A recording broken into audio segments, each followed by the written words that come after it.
Pembelian impulsif adalah kecenderungan untuk membeli barang tanpa perencanaan terlebih dahulu. Biasanya, kondisi mengambil keputusan untuk membeli sesuatu tersebut ada secara mendadak dipicu oleh emosi dan perasaan. Lantas, bagaimana cara mengatasi impulsif buying supaya tidak dilakukan terus-menerus? Sinilah 7 tips untuk mengatasi impulsif buying yang bisa kamu ikuti agar uang gajian bisa aman sampai akhir bulan.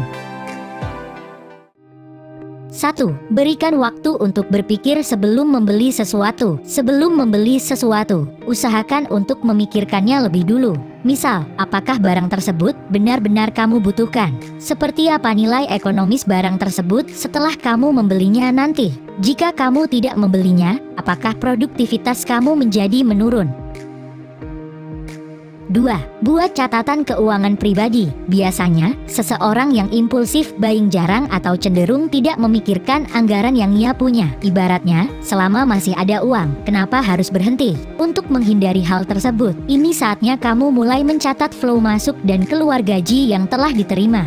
Alokasikan gaji tersebut untuk ke beberapa bagian. Caranya, kamu bisa menerapkan metode 50-30-20, di mana 50% pendapatan kamu untuk kebutuhan pokok, 30% untuk memenuhi keinginan pribadi, dan 20% untuk tujuan keuangan lainnya tabungan atau investasi.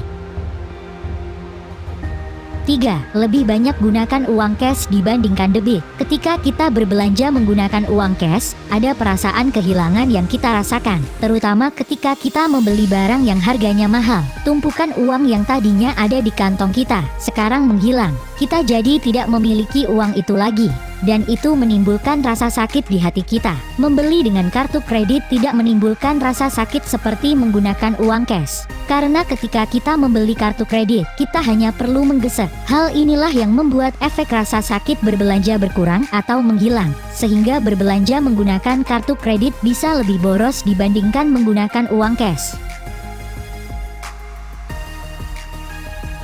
4. Hindari belanja untuk meluapkan emosi. Mungkin memang lebih mudah jika membeli barang yang kita suka ketika sedang sedih, stres, atau marah.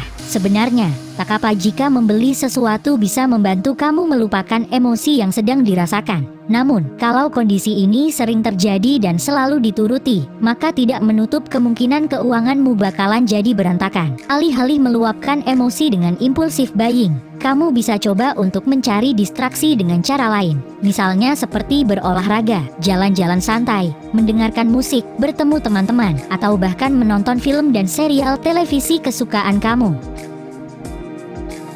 5. Beli barang sesuai dengan kebutuhan.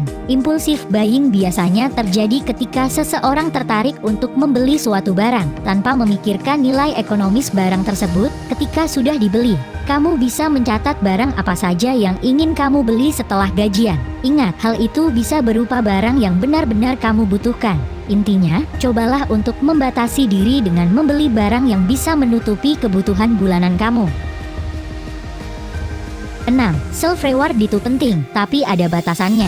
Meskipun self-reward juga penting sebagai hadiah usai bekerja selama 1 bulan, tetapi kebutuhan bulanan kamu juga jangan sampai dilupakan. Alih-alih memaksakan anggaran untuk self-reward, kamu bisa mulai menabung 20% sampai 30% gaji untuk kemudian digunakan sebagai self-reward.